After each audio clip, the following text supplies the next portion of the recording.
24절 그리스도 예수 안에 있는 속량으로 말미암아 하나님의 은혜로 값없이 의롭다 하심을 얻은 자 되었느니라.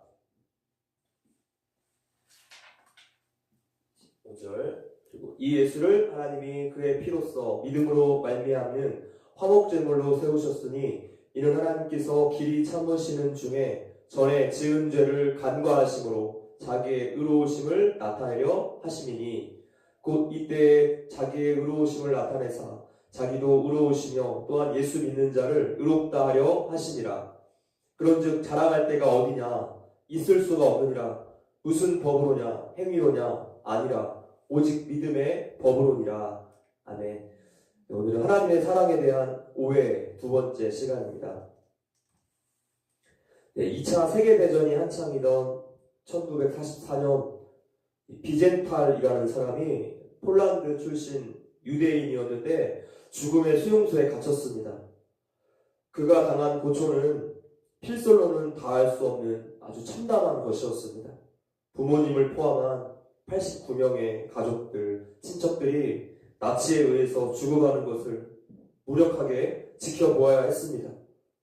수용소에서 모진 목숨을 부지하며 살아가던 그에게 어느 날 이 독일 간호사가 다가와 머뭇거리면서 유대인이세요? 라고 묻더니 자기를 따라오라고 말합니다. 그래서 따라간 곳은 병실이었는데 거기에 온몸에 붕대를 감고 신음하면서 죽어가는 한 남자가 누워 있었습니다. 바로 악명 높은 나치 친위대 장교였죠. 홀로 남겨진 비젠탈에게 그 장교가 저의 이름은 칼입니다 라고 고통을 씹으며 간신히 자기를 소개한 다음에 어렵게 말을 이어나갑니다. 당신에게 제가 저지른 끔찍한 일들을 털어놓겠습니다. 당신이 유대인이기 때문입니다. 그렇게 자신이 저질렀던 그 잔인한 만행들을 자세히 묘사하기 시작했습니다. 비젠탈은 더 이상 참고 들어줄 수가 없었습니다. 3번이나 뿌리치고 그 자리에서 나오려고 했지만 그때마다 이 장교가 핏기 없는 손으로 그의 옷을 필사적으로 붙잡고는 자신의 이야기를 끝까지 들어달라고 간청합니다. 길고 긴 이야기 끝에 장교가 이렇게 말했습니다. 지금까지 제가 한 이야기가 얼마나 끔찍한 줄은 저 역시 잘 압니다. 죽음을 기다리면서 유대인 한 사람에게 모든 걸 다 털어놓고 용서를 빌고 싶은 마음이 간절했습니다. 당신에게 너무 심한 부탁이라는 것을 잘 압니다. 그러나 당신의 용서 없이는 편히 죽을 수가 없습니다. 장교의 말을 침묵하며 듣는 동안 왜 내가 이 이야기를 들어줘야 하는가? 깊은 회의에서부터 또 자기 민족의 고통, 나치에 대한 적개심과 복수심 등 형언할 수 없는 마음들이 마구 뒤섞여 나옵니다. 비젠탈은 어떤 말도 할 수가 없었습니다. 그렇게 조용히 일어나서 말없이 방을 나와버립니다. 전쟁이 끝난 뒤에 비젠탈은 자유의 몸이 되었습니다. 그러나 그 병실에서의 기억이 그를 계속 따라다녔어요. 그 기억을 떨쳐버리기 위해서 그 친위대 장교의 어머니를 찾아갑니다. 그러나 자신에게 들려준 이야기는 아들의 어린 시절의 그 착했던 모습, 신앙심 깊었던 추억들 때문에 장교의 좋은 모습만 계속 부각이 되었고, 그래서 비젠탈이 차마 아들의 그 마지막을 말해줄 수가 없었습니다. 전쟁이 끝난 지 20해도 더 지난 후에 그가 윤리 분야의 최고의 지성들에게 이러한 사연을 보내면서 이렇게 질문했죠.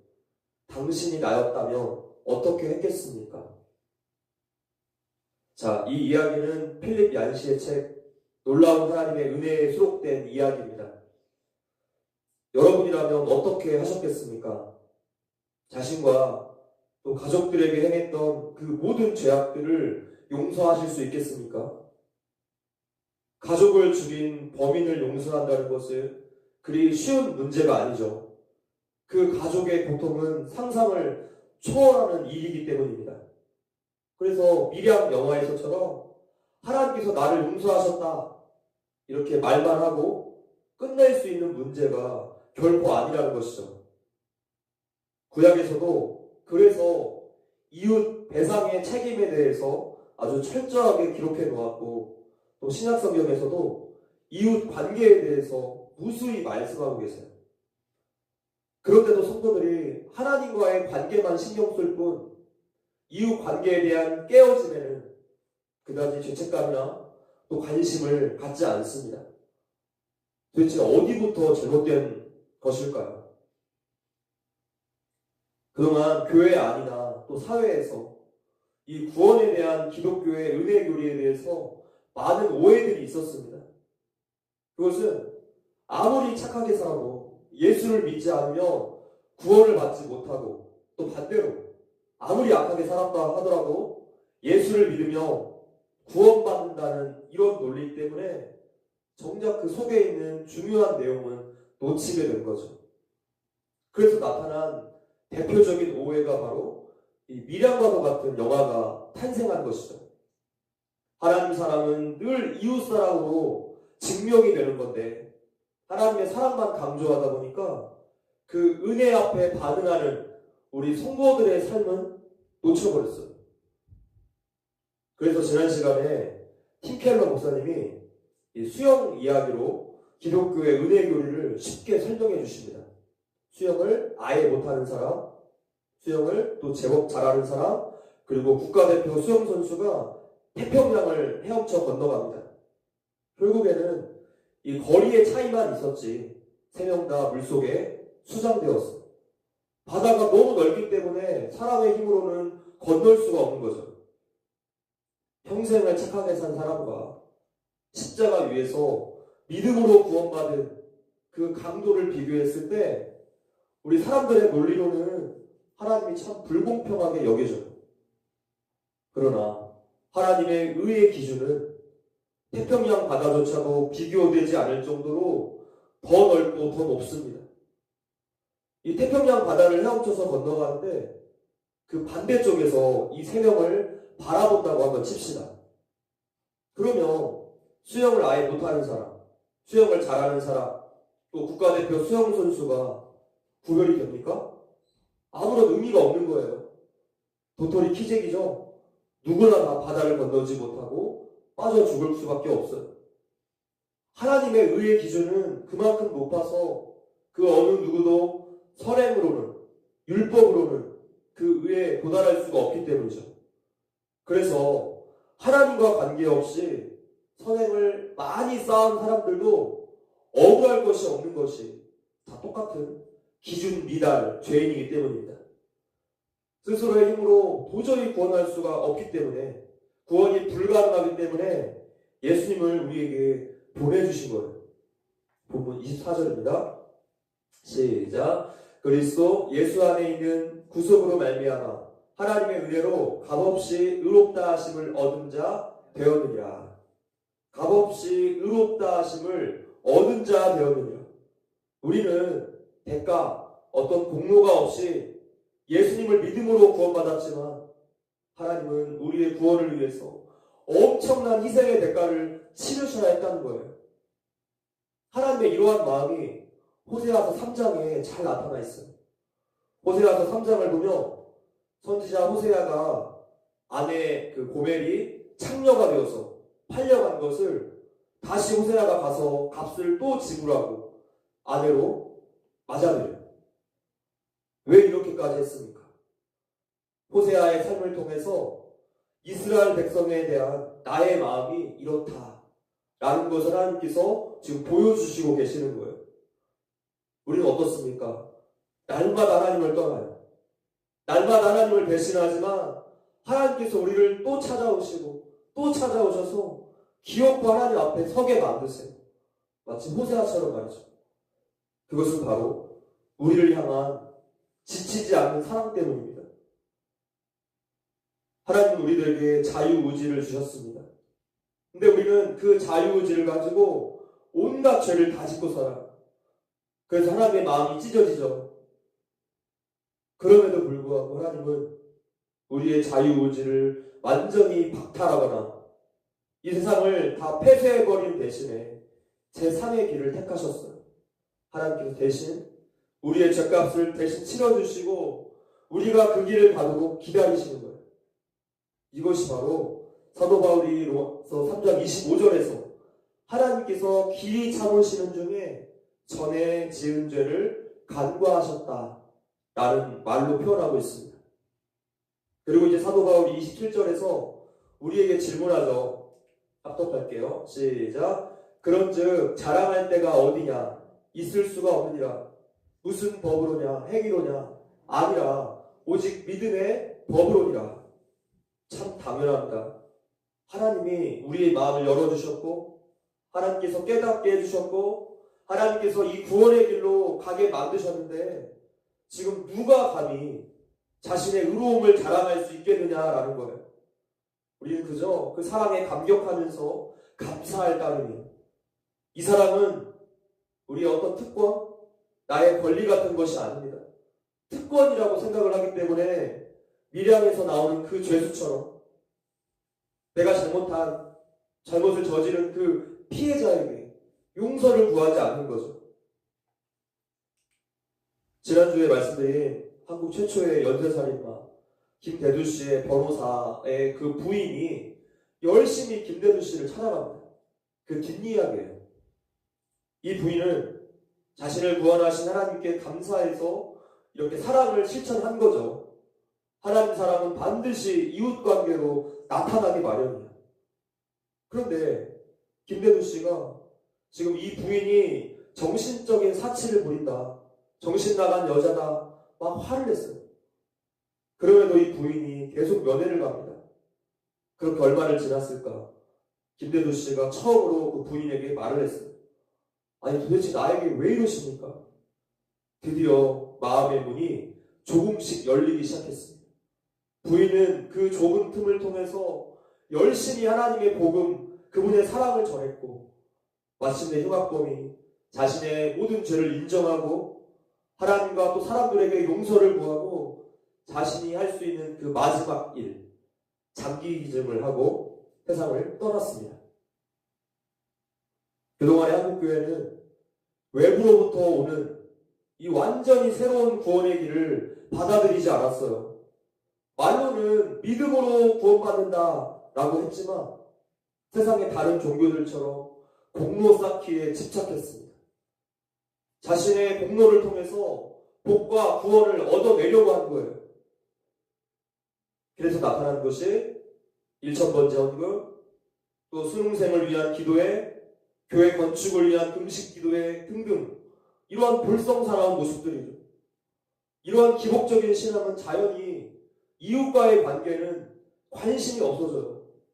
오직 하나님께만 종교적 열심을 다해서 내가 잘 보이면 된다라고 생각을 하기 때문이죠. 그랬더니 세상 사람들에게 이 하나님의 은혜의 교리가 오해되고 미량과 같은 영화가 만들어졌어요. 하나님이 종교적 열심, 기복주의 신앙으로 하나님 앞에 열심을 내는 그 사람들의 속마음을 모르겠습니까? 하나님은 우리의 속마음, 동기까지 다 보시는 분이세요. 성도 여러분, 배우자와의 관계, 자녀들과의 관계, 또 동료들과의 관계, 우리 이웃들과의 관계는 어떠하십니까? 우리는 모든 사람들과의 관계 속에서도 여전히 그리스도인입니까? 예수님께서 마태복음 5장에 이렇게 말씀하십니다. 합독할게요. 시작. 예물을 제단 앞에 두고 먼저 가서 형제와 화목하고 그 후에 와서 예물을 드리라. 사람들과의 관계 속에서 엉망으로 지내면서도 하나님께 복받기는 원한다는 거예요. 지금 복을 받을래야 받을 수 없는 상태인데도 말이죠. 한 번은 저희 사랑이가 말을 너무나 안 들어서 제가 기분이 참 많이 상해 있었어요. 말을 안 하고 조용히 앉아있는데 사랑이가 사탕 선물을 사서 저에게 줍니다. 제가 기분이 풀렸겠습니까? 아유 우리 딸 최고네 이랬을까요? 이 선물을 받으면서 제가 말했어요. 사랑아, 아빠는 네가 이런 선물 주는 것보다 아빠 말 잘 듣는 게 훨씬 기뻐. 제가 이 말을 하면서 제 스스로 깜짝 놀란 거예요. 아, 하나님의 마음이 바로 이런 거구나. 순종이 제사보다 낫다 말씀하신 것이 바로 이런 뜻이구나. 하나님의 그 마음을 깨닫는 소중한 기회였어요. 진정 하나님께는 순종이 제사보다 낫습니다. 종교 행위, 형식적인 예배보다 우리가 하나님 앞에 순종으로 드리는 그 삶의 예배, 순종의 예배를 더 원하신다는 거예요. 예수님께서 제자들에게 이렇게 말씀하십니다. 합독하겠습니다. 시작. 새 계명을 너희에게 주노니 서로 사랑하라. 내가 너희를 사랑한 것 같이 너희도 서로 사랑하라. 너희가 서로 사랑하면 이로써 모든 사람이 너희가 내 제자인 줄 알리라. 아멘. 사람들과의 관계 문제에서 하나님의 좋은 자녀로 살지 않는 한 다른 모든 종교적 열심은 아무런 소용이 없습니다. 우리가 하나님을 믿는 사람임을 무엇으로 증명하겠습니까? 35절에 나온 것처럼 이웃을 사랑할 때 너희가 내 제자인 줄 안다고 말씀하셨어요. 그러니까 이웃사랑은 곧 우리 성도들의 표지라고 할 수 있습니다. 말씀을 읽겠습니다. 하나님의 사랑은 결코 값싸지 않아요. 그분의 아들 예수님께서 십자가에서 자신의 생명을 값으로 지불하시고 우리를 속량하셨기 때문에 그것은 우리의 특권 같은 것이 아닙니다. 하나님의 사랑에 대해 생각할 때 우리가 반드시 그 아버지의 마음에 초점을 맞추어야 돼요. 하나님께서 우리를 지극히 사랑하셨던 것처럼 우리도 지극히 사랑하는 것이, 늘 사랑을 선택하는 것이 옳습니다. 예수님께서 화목제물이 되신 것은 하나님과 우리 사이의 관계뿐만이 아니라 다른 모든 관계의 화목을 위해서예요. 성도는 예수님을 닮아서 모든 관계 속에서 화목을 도모해야 합니다. 화평케 하는 자는 복이 있다고 말씀하셨어요. 끊임없이 사랑을 선택하는 저와 모든 성도님들 되시기를 주님의 이름으로 축원합니다. 아멘. 함께 찬양하겠습니다. 나 주님의 기쁨 되기 원하네.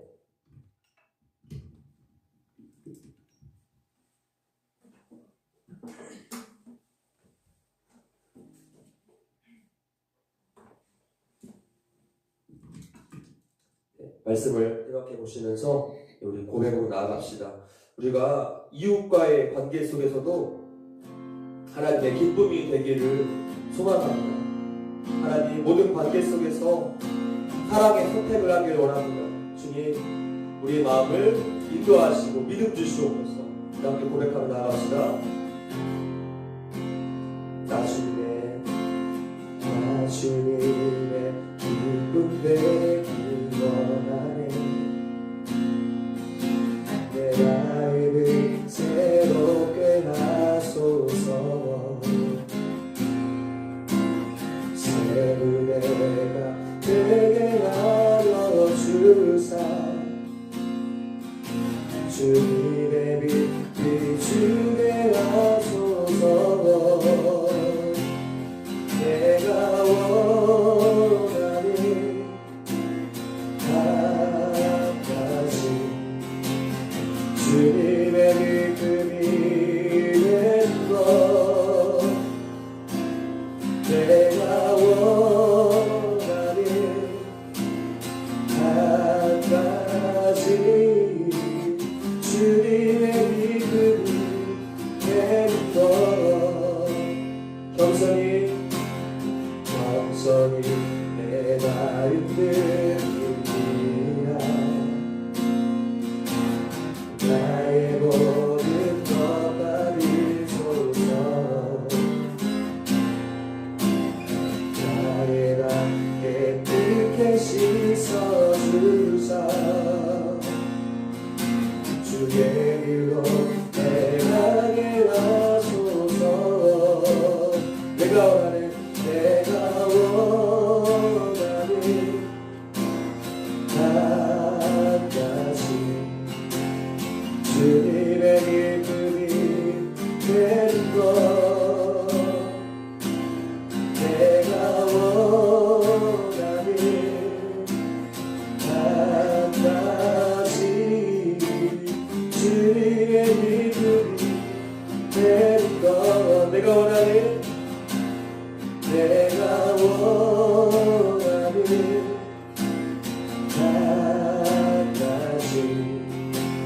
주님의 기쁨이 되는 것 내가 원하는 한 가지 주님의 기쁨이 되는 것